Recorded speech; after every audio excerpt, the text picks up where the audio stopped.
अस्सलामुअलैकुम दोस्तों, आज की वीडियो में मैं आपको 5 दिलचस्प पहलू के बारे में बताने जा रहा हूं। तो आइए शुरू करते हैं। पहेली नंबर 1, जब हजरत सुलेमान अलैहिस्सलाम बादशाह बने तो उस वक्त उनकी उम्र क्या थी?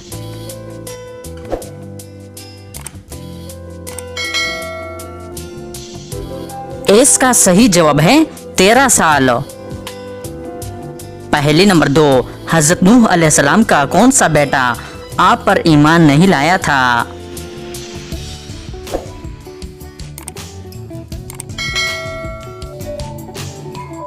सही जवाब है किनआन। पहेली नंबर 3, सबसे पहले सिला हुआ कपड़ा किसने पहना था?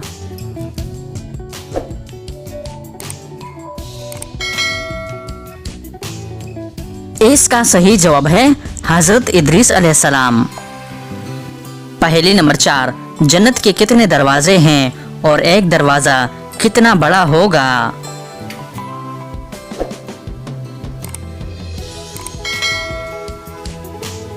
सही जवाब है 8 दरवाजे और एक दरवाजे से दूसरे के दरमियान 40 बरस का फासला है।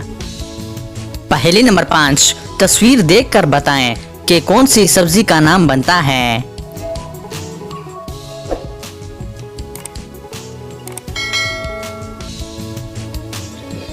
इसका सही जवाब है लौकी। तो दोस्तों, उम्मीद करता हूँ कि आज की वीडियो आपको पसंद नहीं है। अगर पसंद नहीं है तो लाइक का बटन दबाएं और मज़ीद मालूमाती वीडियोस के लिए हमारे चैनल को सब्सक्राइब कीजिए। शुक्रिया।